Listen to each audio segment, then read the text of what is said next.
Hello guys, आप लोग कैसे हैं? उम्मीद करता हूँ कि आप लोग अच्छे होंगे। फिजिक्स में हीट ऊष्मा के सेट नंबर 60 के प्रश्न संख्या 1 से 21 से 140 को हम यहाँ डिस्कस करने वाले हैं। आइए इन प्रश्नों को देखते हैं और इनका अध्ययन करते हैं। ऊंची पहाड़ियों पर हिमपात क्यों होता है? ऊंची पहाड़ियों पर तापमान हिमांक से कम होता है, अंततः जल वाष्प जमकर बर्फ बन जाता है। प्रश्न संख्या 1 से 21 के ऑप्शन नंबर सी। प्रश्न संख्या 122, पर्वतों पर आच्छादित हिम सूर्य की गर्मी द्वारा एक साथ न पिघलने का कारण है। यह सूर्य से प्राप्त अधिकांश ऊष्मा को परावर्तित कर देता है। प्रश्न संख्या 122 का ऑप्शन नंबर बी। प्रश्न संख्या 123, पहाड़ की चोटियों पर आलू को पकाने में अधिक समय लगता है क्योंकि वायुमंडलीय दाब कम होता है। प्रश्न संख्या 123 के ऑप्शन नंबर डी।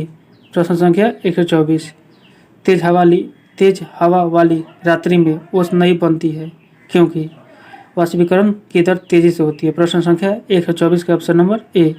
प्रश्न संख्या 125, ठोस कपूर से कपूर वाष्प बनाने की प्रक्रिया को कहते हैं, क्या कहते हैं? ऊर्ध्वपात। प्रश्न संख्या 125 का ऑप्शन नंबर डी। प्रश्न संख्या 126, गर्मी के दिनों के दौरान मिट्टी के बर्तन में रखा पानी ठंडा हो जाता है निम्नलिखित संवृत्ति के कारण, वाष्पीकरण के कारण। प्रश्न संख्या 126 का ऑप्शन नंबर डी। प्रश्न संख्या 127, बर्फ के दो टुकड़े को आपस में दबाने पर टुकड़े आपस में चिपक जाते हैं, दाब अधिक होने से बर्फ का गलनांक घट जाता है। प्रश्न संख्या 127 के ऑप्शन नंबर ए।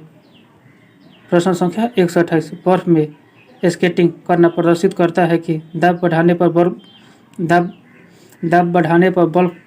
बर्फ का गलनांक घट जाता है। प्रश्न संख्या 128 का ऑप्शन नंबर सी।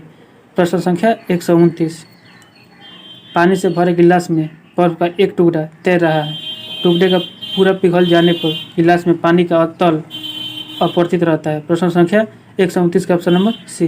प्रश्न संख्या 130, प्रेशर कुकर में भोजन कम समय में तैयार हो जाता है क्योंकि जल का क्वथनांक बढ़ जाता है। प्रश्न संख्या 130 का ऑप्शन नंबर ए। प्रश्न संख्या 131, मनुष्य आर्द्रता से परेशानी महसूस करता है, इसका निम्न में से उपयुक्त कारण क्यों है? पसीना का आर्द्रता के कारण वाष्पित नहीं होता है, वाष्पीकरण नहीं होता है। प्रश्न संख्या 131 का ऑप्शन नंबर सी। प्रश्न संख्या 132, किसी द्रव का उसके क्वथनांक से पूर्व उसके वाष्प में बदलने की प्रक्रिया को क्या कहते हैं? किसी द्रव का उसके क्वथनांक से पूर्व उसके वाष्प में बदलने की प्रक्रिया को क्या कहते हैं? वाष्पीकरण कहते हैं। प्रश्न संख्या 132 के ऑप्शन नंबर ए। प्रश्न संख्या 133, पहाड़ों पर पानी निम्नलिखित ताप पर उबलने लगता है, 100 डिग्री से कम ताप पर। प्रश्न संख्या 133 का ऑप्शन नंबर ए।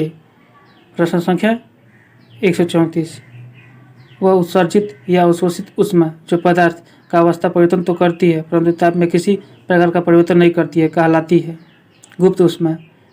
इसमें ऑप्शन में है नहीं विशिष्ट ऊष्मा, अवशोषित ऊष्मा, उत्सर्जित ऊष्मा, लेकिन विशिष्ट गुप्त ऊष्मा है नहीं, तो प्रश्न संख्या 134 का ऑप्शन नंबर डी। प्रश्न संख्या 135, किसी ठोस पदार्थ के एकांक द्रव्यमान को उसके गलनांक पर ठोस से द्रव में बदलने के लिए आवश्यक ऊष्मा को कहते हैं ठोस की गलन की उत्तम ऊष्मा, ठोस के गलन की उत्तम गुप्त ऊष्मा, ठोस के गलन की गुप्त ऊष्मा। प्रश्न संख्या 135 का ऑप्शन नंबर सी। प्रश्न संख्या 136, बर्फ के गलन की गुप्त ऊष्मा का मान होता है 80 कैलोरी प्रति ग्राम। प्रश्न संख्या 136 का ऑप्शन नंबर सी। प्रश्न संख्या 137, वाष्प की गुप्त ऊष्मा होती है 540 कैलोरी प्रति ग्राम। प्रश्न संख्या 137 का ऑप्शन नंबर ए। प्रश्न संख्या 138, भाप से हाथ अधिक जलता है अपेक्षाकृत उबलते जल से क्योंकि भाप में गुप्त ऊष्मा होती है। प्रश्न संख्या 138 का ऑप्शन नंबर ए। प्रश्न संख्या 139, ऊष्मागतिकी के प्रथम नियम से संरक्षित होता है ऊर्जा। प्रश्न संख्या 139 के ऑप्शन नंबर बी। प्रश्न संख्या 140, आंतरिक ऊर्जा की संकल्पना ऊष्मागतिकी के किस नियम से मिलती है? प्रथम नियम से। प्रश्न संख्या 140 का ऑप्शन नंबर बी। हेलो दोस्त, आप लोगों को वीडियो कैसा लगता है? वीडियो अच्छा लगता है तो वीडियो को लाइक करिए, चैनल को सब्सक्राइब करिए, कमेंट भी करिए। वीडियो देखने के लिए आप लोगों को बहुत बहुत धन्यवाद भाई।